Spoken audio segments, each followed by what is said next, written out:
Hello and welcome to another episode of Top 5.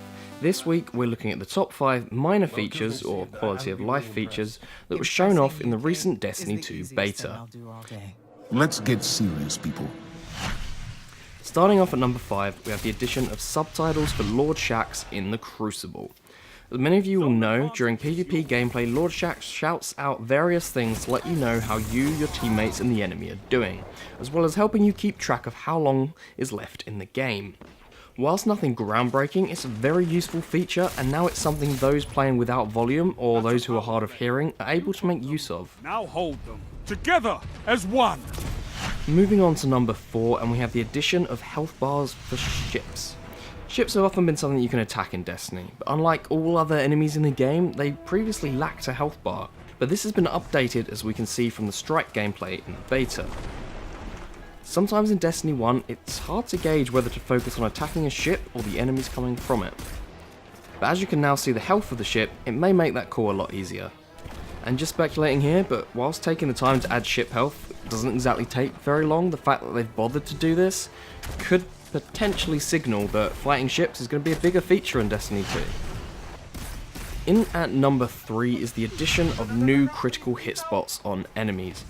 While there are a number of returning enemies with updated crit spots, one stood out to me in particular.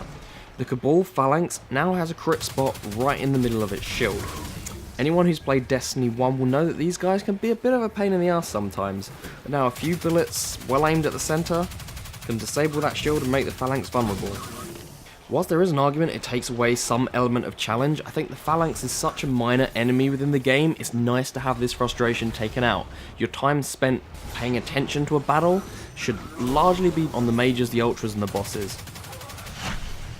On to the penultimate number 2, and here we have the ability to climb and clamber onto ledges. Gone are the days of narrowly missing a jump as you see the disappointed looks on the faces of your fire team as you slowly drift into the abyss.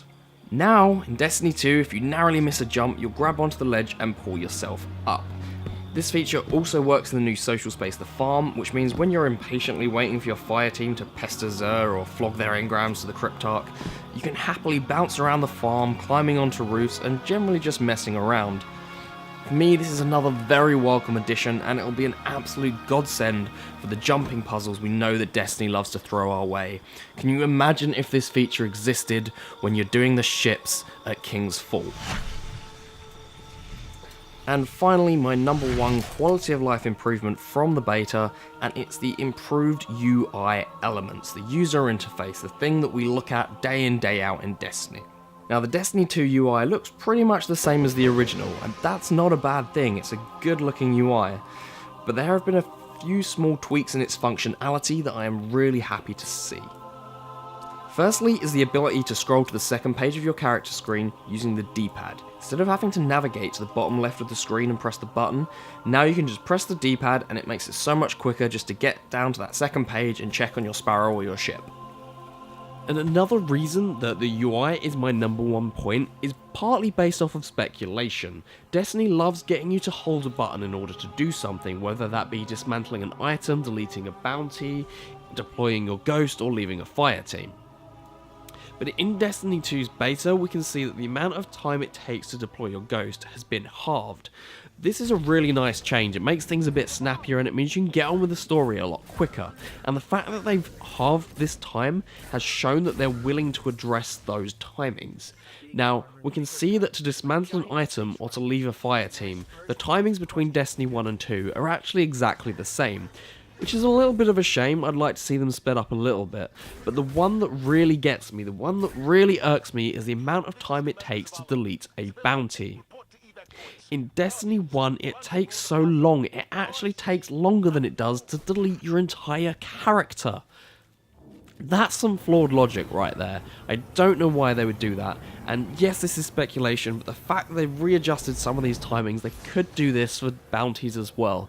And I think the beta has got me excited for the idea that there could be lots of these little UI quality of life changes that are really just going to help make our day-to-day lives in Destiny that much better. Because let's face it, the UI is a big part of Destiny, and we want our experience with it to be as best as it can be. Anyway, that about covers my top 5 list of quality of life improvements from the Destiny 2 beta. Do let me know in the comments down below if you noticed anything else that would have made your list, and what other prospective changes you're hoping for when the main game launches on September 6th. Talking of which, be sure to stay around if you're a big fan of Destiny like I am. I am planning on doing much more Destiny 2 content in the future, and if you like this video, please leave a like, leave a comment down below letting me know your thoughts. But for now, I'll catch you later, Guardians.